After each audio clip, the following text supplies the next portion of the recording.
गेला खंय गेला गेला हो गावाक एका गेला हा. काय झालं मग पोरगी बिरगी दाखयले हा. आणि पोरगी बिरगी येयली बघितलं. पोरगी पाया पडली नवऱ्या किती अरे तुका पण पोरगी पसंत नवरो म्हणता म्हाका पसंत नाव गाव सांगले पण थोडं गोंधळ काय झालो नाव गाव सांगले नाव गाव सगळा सांगलं मुला किती आल्या नाव दिला काय शिक्षण बिक्षण सगळं झालं आणि मुलाक मग झाला एका एक नंबरला मुलगो म्हणता एक म्हाका जरा एक मुली बाजूक बसतो त्याच्या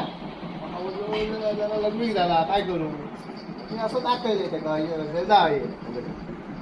गेलो तो बऱ्या रस्ता धानी येतच जाऊन भेटलो काय झुकच केलं आणि तो इलो नंतर मी लगेच गेलो आणि लगेच गेले फक्त ते सगळं धानी बोलली काही विचारले काय रे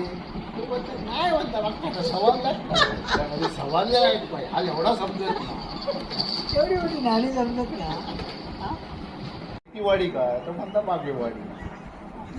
तुमच्याकडे दररोज वळण्याची सोय का म्हणजे एक बस गाड्याची तो म्हणता पिठाची गिरं म्हणजे ऐकण्यात थोडं ऐकण्यात फरक पडला म्हणजे कसा यांनी बोलल्याला जरा ऐका पाहिजे असं म्हटलं शिरा पडाली म्हटला तुला जमला लगेच ना पटकी नव्हते म्हटला करून मोकळं वरून बर आणि मोकळं हो ऐकलं तिच्या तट्टा